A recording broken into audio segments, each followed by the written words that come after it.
Welcome to Grade Pre-Nursery English class. Open your English textbook. Dear students, today we are going to learn the letter F. Trace the letter with your finger, say the sound of letter F and name the picture. Small f. F sound is F. F of finger, F of 5, F of fish, F of flower. Finger, 5, fish, flower.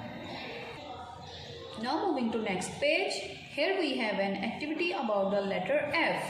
Identify and color the picture starting with letter F. Let's identify and color the pictures.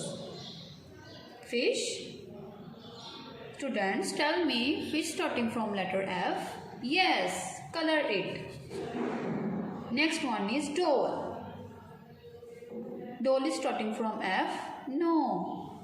Now moving to next picture. Flower. Flower starting from letter F. Say yes. Color it. Identify and circle the letter F. Let's identify the letter F. This one? Yes. Circle this. Small f? No. Small f? Yes.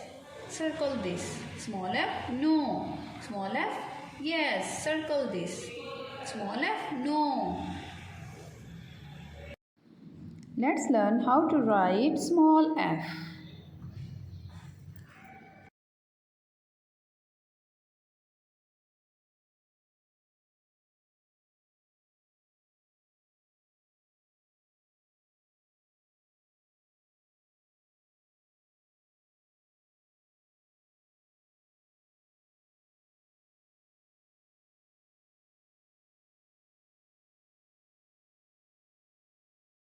Stay home, stay safe, pre-nursery class.